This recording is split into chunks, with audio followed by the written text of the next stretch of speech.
नमस्कार दोस्तों, आज हम पढ़ेंगे कक्षा 7 की पुस्तक सामाजिक विज्ञान के इतिहास के भाग को। अध्याय 18। अध्याय का नाम राजस्थान के राजवंश एवं मुगल। दोस्तों, इसका एक पार्ट हमने पहले पढ़ लिया था। अगर आपने वो पार्ट नहीं देखा है तो आप जाकर के पहले वो देख लीजिए, इसके बाद ये वीडियो देखिए। आइए हम शुरू करते हैं। स्वाभिमानी अमर सिंह राठौड़ राजस्थान के एक अन्य सपूत जिसने मुगल शासक शाहजहां को उसके दरबार में जाकर चुनौती दी, वह है अमर सिंह राठौड़। राजस्थान में शौर्य, स्वाभिमान एवं त्याग का प्रतीक माना जाता है। तो अमर सिंह राठौड़ एक ऐसे शासक हुए हैं जिन्होंने शाहजहां के दरबार में जाकर शाहजहां को ही चुनौती दी थी। उसका जन्म 12 दिसंबर 1613 ईस्वी में हुआ। वह जोधपुर के शासक गज सिंह का ज्येष्ठ पुत्र था। उसकी शिक्षा दीक्षा उत्तराधिकारी राजकुमार के रूप में हुई। देखिए दोस्तों, अमर सिंह राठौड़ शासक तो कहाँ के बने? नागौर के। परंतु वे नागौर के नहीं थे, वे जोधपुर के थे। और किसके पुत्र थे? तो गज सिंह के पुत्र थे और गज सिंह के ज्येष्ठ पुत्र थे। उसकी शिक्षा दीक्षा भी उत्तराधिकार के रूप में हुई थी। वह कुशाग्र बुद्धि, वह चंचल स्वभाव, वह स्वाभिमान से परिपूर्ण था। अतः अमर सिंह की कीर्ति चारों ओर फैल गई। उसको महाराजा गज सिंह का स्वाभाविक उत्तराधिकारी माना जाता था। तो शुरू से ही अमर सिंह राठौड़ कुशाग्र बुद्धि के थे, चंचल स्वभाव के थे और स्वाभिमान से परिपूर्ण थे। और ऐसे करते करते अमर सिंह राठौड़ की कीर्ति धीरे धीरे चारों ओर फैल गई। उसको महाराजा गज सिंह का स्वाभाविक उत्तराधिकारी माना जाता था। किंतु गज सिंह की उपपत्नी अनारा के षड्यंत्र के कारण अमर सिंह को राजगद्दी न देकर कनिष्ठ पुत्र जसवंत सिंह को मारवाड़ का शासक बना दिया गया। देखिए क्या होता है कि उपपत्नी अनारा के षड्यंत्र के कारण, वैसे तो अमर सिंह को राजा बनना चाहिए था, परंतु उस षड्यंत्र के कारण उसके छोटे पुत्र गज सिंह के जसवंत सिंह को मारवाड़ का शासक बना दिया जाता है। मुगल शासक शाहजहां ने जसवंत सिंह को मारवाड़ के शासक की मान्यता दे दी। अमर सिंह ने इस निर्णय का प्रतिकार नहीं किया। तो अमर सिंह ने कोई विरोध नहीं किया। पिता के समय में ही अमर सिंह मुगल बादशाह की सेवा में आ गया। इस घटना के बाद शाहजहां ने अमर सिंह को उच्च मनसब, राव की पदवी और नागौर का परगना दिया। तो अमर सिंह कहाँ चले जाते हैं? शाहजहां के दरबार में। और शाहजहां ने खुश होकर के उनको राव की पदवी दे दी, उच्च मनसब दे दिया और नागौर का परगना दे दिया। अमर सिंह नागौर की प्रशासनिक व्यवस्था को सुदृढ़ बनाकर पुनः शाहजहां के दरबार में चला गया। तो अमर सिंह ने नागौर की जो प्रशासनिक व्यवस्था थी उनको सुदृढ़ किया और फिर कहाँ चले गए? शाहजहां के दरबार में। अमर सिंह की सूझबूझ और योग्यता से शाहजहां परिचित था। यानी अमर सिंह की जो सूझबूझ थी, इससे कौन परिचित था? शाहजहां। अतः अनेक कठिन अभियानों में वह अमर सिंह को भेजता रहा। उसे जुझार सिंह बुंदेला, राजा जगत सिंह कांगड़ा, ईरान के शाह सफ़ी, शाह भोसले के विरुद्ध और कंधार के अभियानों पर भेजा गया। यानी कठिन कठिन अभियान थे, वहाँ पर अमर सिंह को भेजा गया, क्योंकि शाहजहां को भरोसा था कि जो अभियान हमारे सैनिक या सेनापति नहीं कर पाएंगे, वो अमर सिंह उस अभियान को अवश्य सफल कर पाएंगे। अमर सिंह स्वयं स्वाभिमानी था तथा स्वाभिमानी व्यक्तियों का विशेष ध्यान रखता था। केसरी सिंह जोधा को बादशाह की आज्ञा के कारण अटक पार जाना था, किंतु जब आदेश पालना में हिचकिचाहट हुई तो उसका मनसब जब्त कर लिया। तो जब केसरी सिंह जोधा को अटक पार जाना था तो कुछ हिचकिचाहट हुई, तो बादशाह ने नाराज़ होकर उनकी जो मनसब थी वो जब्त कर ली थी। और ये सूचना किसको मिली? अमर सिंह को। इसकी सूचना जब अमर सिंह को हुई तो वह केसरी सिंह से मिलने पहुंचा और बादशाह की नाराज़गी की परवाह किए बगैर उसने 30,000 का पट्टा तथा नागौर की सुरक्षा का उत्तरदायित्व उसको सौंपा। क्योंकि अमर सिंह खुद स्वाभिमानी था, और स्वाभिमानी व्यक्तियों का ध्यान रखता था। इसलिए केसरी सिंह जोधा से अमर सिंह मिलने चले गए और उन्हें 30,000 का पट्टा दिया और नागौर की सुरक्षा का उत्तरदायित्व भी उनको सौंप दिया। इस प्रकार जोधा के सम्मान की रक्षा की। अपने स्वाभिमान पर भी अमर सिंह ने कभी आंच नहीं आने दी। कतिपय घटनाओं के कारण अमर सिंह ने मुगल कोष में जमा कराए जाने वाले कर को स्पष्ट रूप से देने से इनकार कर दिया। अमर सिंह ने कर देने से बिल्कुल मना कर दिया कि हम किसी भी प्रकार का आपको कर नहीं देंगे। राज्य की ओर से बार बार मांग होने पर भी उसने अपने निश्चय में कोई परिवर्तन नहीं किया। अमर सिंह विरोधी मनसबदारों को उसके विरुद्ध बादशाह के कान भरने का अच्छा अवसर मिला। किसको? अमर सिंह के जो विरोधी मनसबदार थे, अब उन मनसबदारों को अमर सिंह के विरुद्ध बादशाह के कान भरने का एक अवसर मिल गया था और उन्होंने जी भर के बादशाह के कान भरे। इसमें सल्लावत खां मुख्य था। इसका प्रभाव बादशाह पर भी पड़ा। उसने एक दिन अमर सिंह को कटु वचन कहे। तो इसमें जो सबसे विरोधी था मनसबदारों में वो था सल्लावत खां और इसका प्रभाव बादशाह पर भी पड़ता है। और एक दिन अमर सिंह को कटु वचन सुनाए। अमर सिंह का स्वाभिमान जाग उठा और क्रोध से उसके नेत्र लाल हो गए, क्योंकि अमर सिंह है एक स्वाभिमानी व्यक्ति था, इसलिए अमर सिंह का स्वाभिमान जाग गया और क्रोध से उसके नेत्र लाल हो जाते हैं और वह बादशाह की ओर बढ़ा। जब सल्लावत खान ने अपशब्द कहते उसे आगे बढ़ने से रोकने के लिए प्रयास किया तो उसे अमर सिंह के हाथों मौत का शिकार होना पड़ा। तो जैसे ही अमर सिंह बादशाह की ओर बढ़े तो उस समय सल्लावत खान अपशब्द कहते हुए आगे आ गया, तो अमर सिंह के हाथों उसे मौत का शिकार होना पड़ा। यानी अमर सिंह ने अपनी कटार से सल्लावत खान का सिर है वो काट डाला। भयग्रस्त बादशाह भागकर अपनी जान बचा पाया। देखिए दोस्तों, कितनी शर्मनाक बात है और कितना ये शासक मुगल बादशाह वो कायर है कि अमर सिंह से डर जाता है और बेचारा भाग करके अपनी जान बचाता है। अपने ही दरबार में डर गया और वहाँ से भाग गया। मुगल दरबार में अमर सिंह जब अकेला था, मुगल मनसबदार द्वारा धोखे से मार दिया गया था। यानी अमर सिंह को सामने से तो कोई मार नहीं सका, परंतु धोखे से मुगल मनसबदार ने उन्हें मार दिया गया था। इस घटना में अमर सिंह की भले ही मृत्यु हो गई, किंतु आदर्शों के प्रति उसका समर्पण आज भी हमें प्रेरणा देता है। भले ही अमर सिंह की क्या हो गई मृत्यु, परंतु अमर सिंह आज भी हमारे लिए क्या है? प्रेरणा स्रोत है। रचना धर्मियों ने उसके स्वाभिमान और त्याग से आकर्षित होकर अनेक प्रेरणादायक काव्यों की रचना की। तो आज भी अमर सिंह से संबंधित आपको काव्य पढ़ने को मिल जाएंगे। अब है वीर दुर्गादास राठौड़। राजस्थान को गर्वित करने वाला अन्य व्यक्तित्व वीर दुर्गादास राठौड़ है।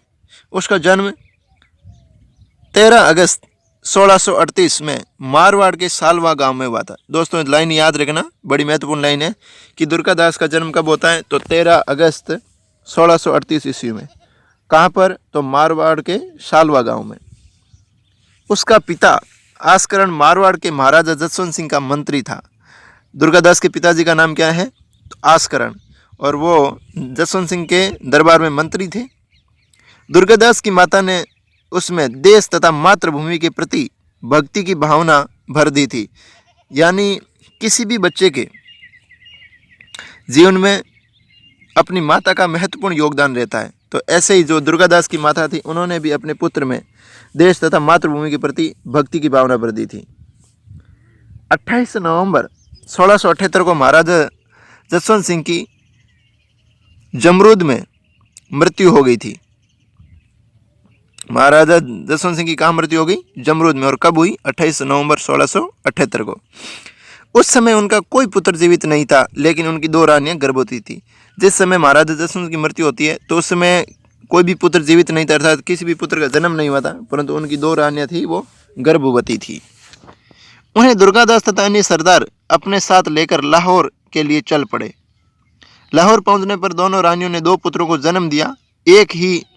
एक की कुछ समय बाद मृत्यु हो गई तथा दूसरा जो जीवित बचा उसका नाम अजीत सिंह रखा। तो दुर्गादास और अन्य सरदार हैं जो रानियों को लाहौर लेकर के चले जाते हैं और वहाँ पर 2 पुत्रों को रानियों ने जन्म दिया। तो एक की तो कुछ समय बाद मृत्यु हो गई और एक जो बचा था उसका नाम क्या रखा था? अजीत सिंह है। मारवाड़ के सरदारों को विश्वास था कि औरंगजेब अजीत सिंह को जसवंत सिंह का उत्तराधिकारी स्वीकार कर लेगा, किंतु उनकी आशा शीघ्र ही ध्वस्त हो गई। यानी उनको तो लगा था कि औरंगजेब है अजीत सिंह को मारवाड़ का शासक स्वीकार कर लेगा, परंतु उनकी आशा क्या है, शीघ्र ध्वस्त हो गई। यानी आशा है निराशा में बदल गई। औरंगजेब ने रानियों सहित मारवाड़ के दल को दिल्ली पहुंचने का आदेश दिया। और औरंगजेब ने क्या आदेश दिया कि रानियों सहित जो मारवाड़ का दल है वो कहाँ आ जाए, दिल्ली आ जाए। यही नहीं, औरंगजेब ने मारवाड़ राज्य को खालसा किए जाने का आदेश देकर मुगल अधिकारी को नियुक्त कर दिया। और इतना ही नहीं किया, औरंगजेब ने क्या किया कि जोधपुर को खालसा घोषित किए जाने का आदेश दिया और मुगल अधिकारी को नियुक्त किया। अब यहाँ एक शब्द है खालसा। खालसा क्या है, यानी केंद्र की सत्ता का सीधे सीधे स्थापित होना, या किसी भी राज्य का सीधे सीधे केंद्र सत्ता में आना खालसा है। यानी उस क्षेत्र पर सीधा केंद्र सत्ता का नियंत्रण रहता था।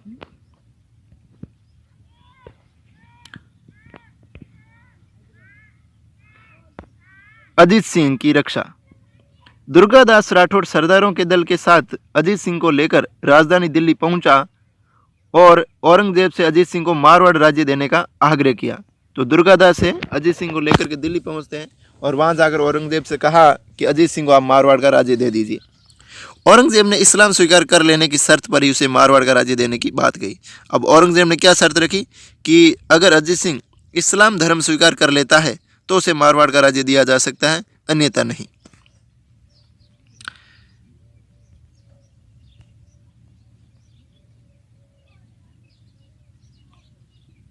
दुर्गादास तथा राठौड़ सरदार इस अपमानजनक शर्त को मानने के लिए तैयार नहीं थे। अजीत सिंह को दिल्ली में रखना भी उसकी सुरक्षा के लिए खतरा था, अतः शीघ्र ही उसे औरंगजेब के चंगुल से निकालना आवश्यक था।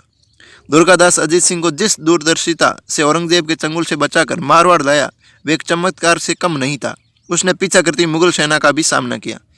तो जब ये बात सरदार और दुर्गादास को पता चली कि औरंगजेब अब अजीत सिंह को मारवाड़ का शासक स्वीकार नहीं करेगा, तो उन्होंने ये समझा कि अजीत सिंह को अब दिल्ली में भी रखना सुरक्षित नहीं है, उनकी सुरक्षा के लिए खतरा था। इसलिए उन्होंने अजीत सिंह को औरंगजेब से चंगुल से निकाल लिया और मारवाड़ लेकर के आ गए। और बीच में उन्होंने मुगल सेना का सामना भी किया, यानी मुगल सेना ने पीछा किया राठौड़ों का, परंतु उन्होंने सामना किया और वो मारवाड़ पहुंच गए। राठौड़ मुगल संघर्ष।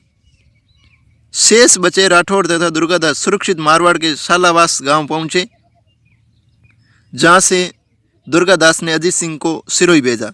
अब दुर्गादास कहाँ आ जाते हैं, तो सालावास गांव, और जहां से दुर्गादास ने अजीत सिंह को कहाँ भेज दिया, तो सिरोही भेज दिया। सिरोही के महाराज वेरीसाल सिंह की देखरेख में कालंदरी गांव के ब्राह्मण जयदेव की पत्नी ने उन्हें पाला।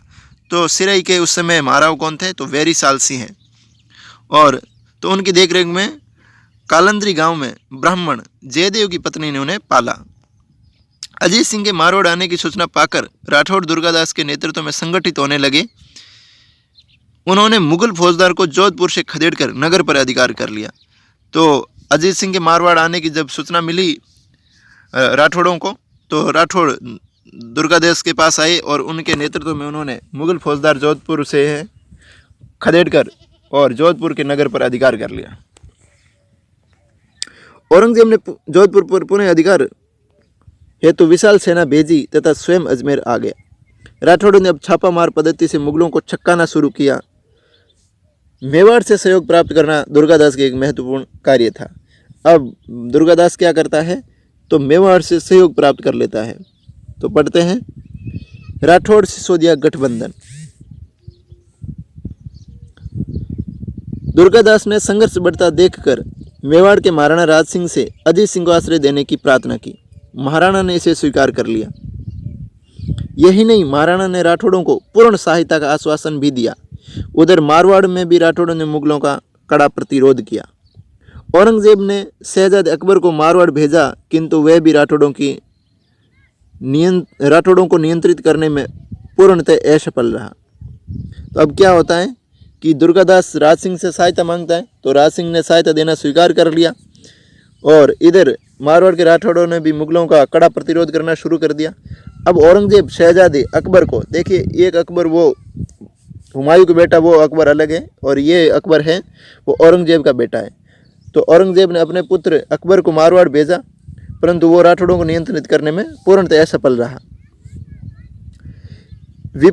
इसके विपरीत दुर्गादास ने शहजादे अकबर को उसके पिता औरंगजेब के विरुद्ध उकसा दिया, और यहाँ पर उल्टा क्या हुआ कि अकबर को है जो अपने पिता के विरुद्ध ही उकसा दिया। अकबर का औरंगजेब के विरुद्ध विद्रोह करवा देना दुर्गादास की महान सफलता थी।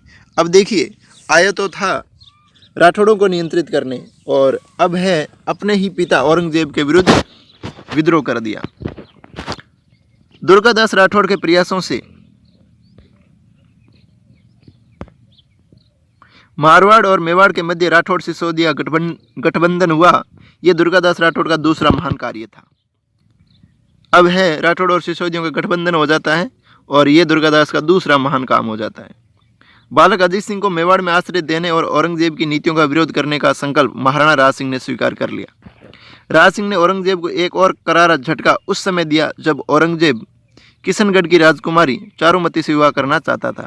तो एक तो क्या है कि अजीत सिंह को शरण दे दी, तो औरंगजेब को झटका लगा, और एक झटका तब दे दिया जब किशनगढ़ की राजकुमारी चारुमती से विवाह करना चाहता था, परंतु चारुमती तो औरंगजेब से विवाह नहीं करना चाहती थी।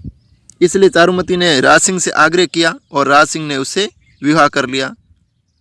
तो इससे क्या है, औरंगजेब बड़ा ही नाराज़ होता है कि क्योंकि औरंगजेब जिससे विवाह करना चाहता था उससे विवाह किसने कर लिया, राज सिंह ने कर लिया। क्योंकि चारुमती ने राज सिंह को एक पत्र लिखा था कि अगर आपने मेरे से विवाह नहीं किया तो मैं अपने प्राण दे दूंगी। तो राज सिंह ने उनके मान सम्मान की रक्षा की और चारुमती से विवाह कर लिया। राज सिंह ने औरंगजेब की मंदिर विध्वंस नीति का प्रतिरोध करते हुए द्वारकाधीश और श्रीनाथ जी को मेवाड़ में स्थापित किया। तो जब औरंगजेब ने मंदिरों को तोड़वाना शुरू कर दिया तो राज सिंह ने मंदिर तोड़वाने की इस नीति का प्रतिरोध किया और द्वारकाधीश और श्रीनाथ जी को मेवाड़ में स्थापित किया। और वहाँ से पहले श्रीनाथ जी की मूर्ति थी वो वृंदावन में थी, और वहाँ से मूर्ति को यहाँ पर लाया गया मारवाड़ में, परंतु मारवाड़ में आश्रय नहीं मिलने के कारण है मेवाड़ दे गए, और मेवाड़ में महाराणा राज सिंह ने मेवाड़ में स्थापित करवा दिया। औरंगजेब ने 1679 में जजिया कर पुनः लगाया तो राज सिंह ने इसके विरोध में उसको पत्र लिखा। देखिए, औरंगजेब ने 1679 में जजिया कर को पुनः लगाया। अब देखिए दोस्तों, ये क्या होता है जजिया कर? तो ये जजिया कर गैर हिंदुओं पर लगाया जाता था, यानी जो हिंदू नहीं है उन पर यह कर लगता था। तो ये औरंगजेब ने वापस लगा दिया, तो इसका विरोध राज सिंह ने किया और औरंगजेब को एक पत्र भी लिखा।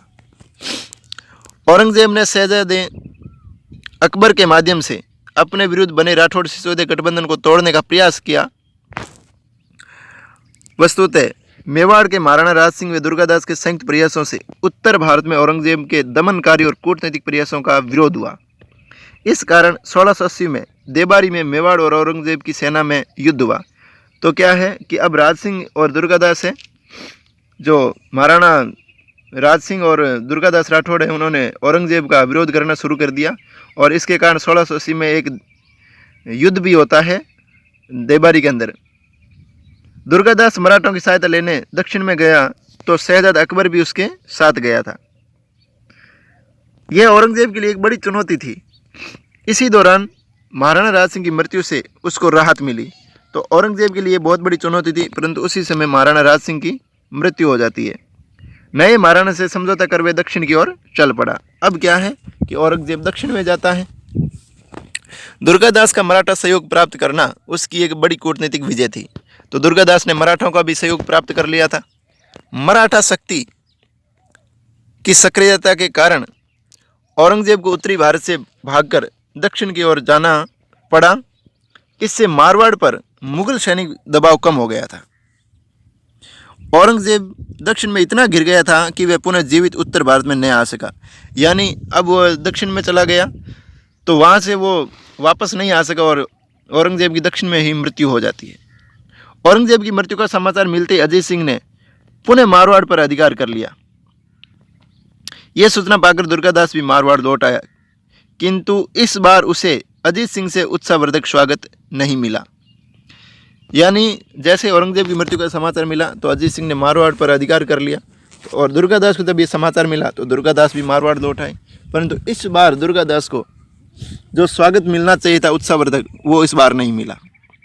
दुर्गादास की अनुपस्थिति में मारवाड़ के सरदारों द्वारा उनके खिलाफ किए गए षड्यंत्रों के कारण दुर्गादास जैसे देशभक्त, दूरदर्शी और महान कूटनीतिज्ञ को मारवाड़ छोड़कर मेवाड़ आना पड़ा। तो वहाँ पर जो अन्य सरदार थे उन्होंने षड्यंत्र रचा, तो वहाँ से दुर्गादास को मेवाड़ आना पड़ा। मेवाड़ ने उनको आश्रय ही नहीं दिया, अपितु सम्मानपूर्वक रामपुरा की जागीर देकर वहाँ का प्रशासक भी नियुक्त कर दिया। तो मेवाड़ ने केवल उनको आश्रय ही नहीं दिया, अपितु सम्मानपूर्वक उनको एक जागीर भी दे दी। क्या नाम था जागीर का? तो रामपुरा की जागीर, और उनको वहाँ का प्रशासक भी नियुक्त कर दिया।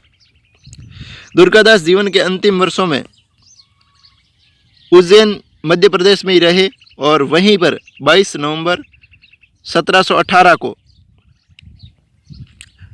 उनका देहांत हो गया। उज्जैन में शिप्रा नदी के पूर्वी किनारे पर लाल पत्थर की छतरी स्वामी भक्त सपूत के स्मारक के रूप में आज भी मौजूद है। तो इस प्रकार है दुर्गादास का अंतिम समय है वो शिप्रा नदी के किनारे उज्जैन में बीता था, और वहीं पर आज उनकी छतरी बनी हुई है।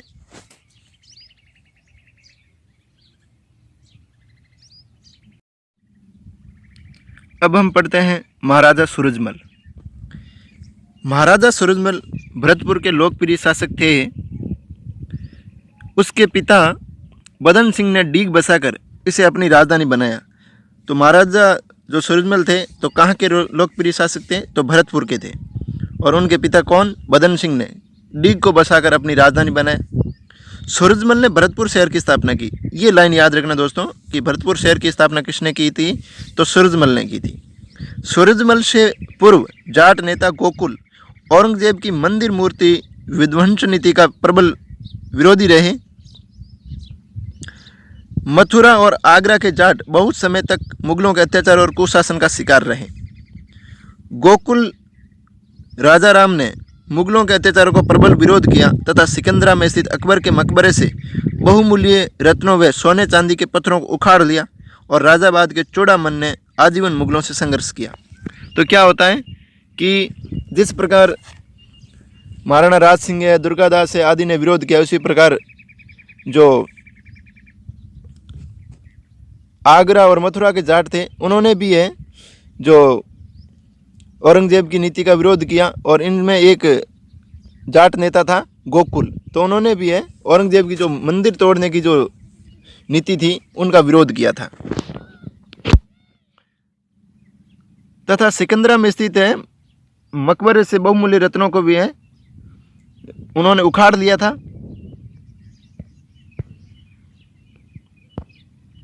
जयपुर के महाराजा जय सिंह की मृत्यु के बाद हुए उत्तराधिकार के युद्ध में सूरजमल के सहयोग से ईश्वरी सिंह विजयी हुआ।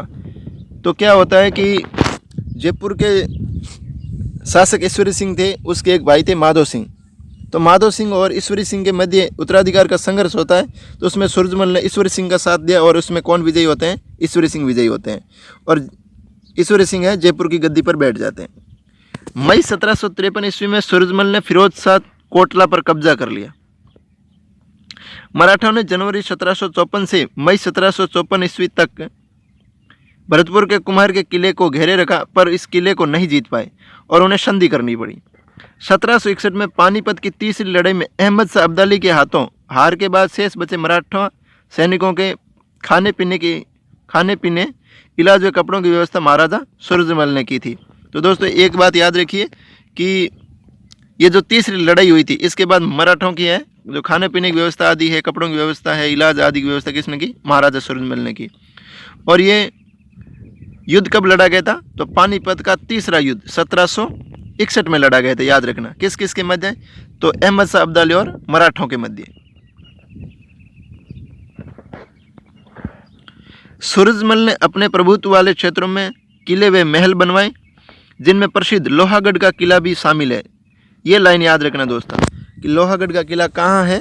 तो वो है भरतपुर में। किसने बनवाया? तो महाराजा सूरजमल ने।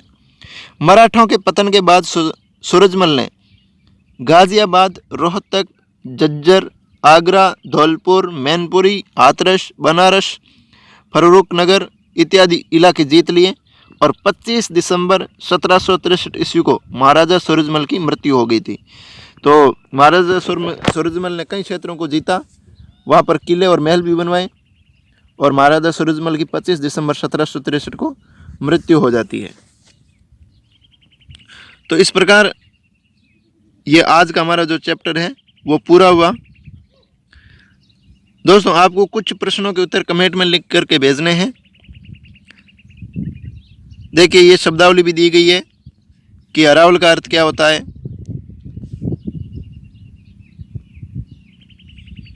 तो सेना का अग्रिम भाग, चंदावल सेना का पीछे वाला भाग।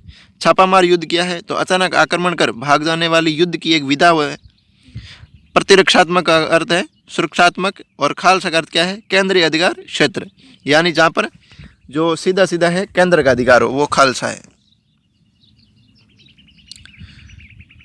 प्रताप के घोड़े का नाम चेतक। सेना का अरावल दस्ता यानी सेना का अग्रिम भाग। अब आपको किन प्रश्नों के उत्तर कमेंट में देने हैं?